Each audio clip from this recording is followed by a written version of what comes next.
오늘 신부님도 계시고 수녀님도 계시고 목사님도 계시고 이런 분들 계신데 제가 예수님 얘기할 거거든요. 이런 거를 일러서 불도저 앞에서 삽질한다, 번데기 앞에 주름 잡는다인데 그래도 주로 한번 잡아보겠습니다.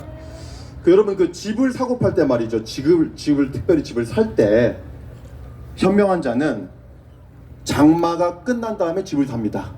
맞죠? 물 새는 거 확인해야 되잖아요. 마찬가지입니다. 나라도 어려움을 겪어봐야 어떤 기관이, 어떤 정부 부서가, 어떤 헌법기관이 나라에 도움되는지를 알 것 같은데, 헌재가요 비가 오는데 비가 줄줄 새요. 고쳐야 되겠죠? 예. 법률가들이 얼마나 엉터리인지는 2000년대 오죽하면 예수도 말했지 않습니까? 누가복음에다 나오죠. 누가복음에 나와요. 예수님이 얘기했습니다. 바리새인 욕하면서 그 옆에서 바리새인하고 찔닥찔닥거리던 법률가들한테 욕하거든요. 너희들은 세 가지 잘못이 있다 이것들아. 여러분들 외우셔야 돼요. 이것은 예수님의 지령이에요. 예수님의 지령이니까 잘 들으세요.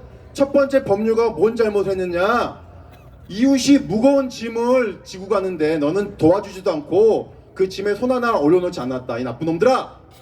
두 번째 잘못이 뭐냐? 두 번째 잘못, 네 법률가들이 나쁜 짓 많이 했는데 그 나쁜 짓 한 선배들을 옹호하고 있다 너희들은.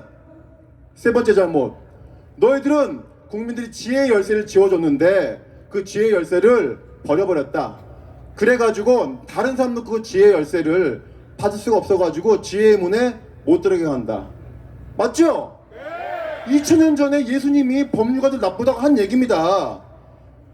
근데 1930년대 미국에서도 프레드라고 하는 법률학자가 똑같은 얘기를 해요. 책을 써가지고 오죽 법률가들이 엉터리면 책 제목이 저주받으리라 법률가들이요. 예수님 말씀을 그대로 따와가지고. 맞죠? 네. 저주받으리라 헌재요. 맞죠? 네. 헌법재판소 어떻게 바꿔야 되느냐, 제가 답을 드릴게요. 독립투사들이 다 만들어놨습니다. 재헌의회 때 이승만 파보다 반 이승만 파가 일대 국회가 가장 많았거든요. 재헌의대 때 대통령 파면하는 방법 나와 있습니다. 탄핵 어떻게 하느냐? 자, 5명의 대법관, 5명의 국회의원, 총 10명이 대통령 탄핵하는데 그 10명 중에 7명이 찬성하면은 대통령 탄핵할 수 있습니다. 이게 훨씬 현명하죠, 여러분? 그래가지고 4.19 혁명에 의해 가지고 더 잘하라고 헌법위원회에서 헌법재판소를 만들어 줬더니만 이 모양이에요. 그러니까 우리가 개혁은 어떻게 하는 것인가? 역사에서 배워야 합니다. 우리 국민들이 헌법재판소 재판관에 들어가야 됩니다. 근데 헌법재판소 이 사람들이 좋은 의미에서 4.19 혁명에 의해서 헌법재판소법 만들어 놨더니만 자기들끼리 바꿨어요. 악법으로. 어떻게?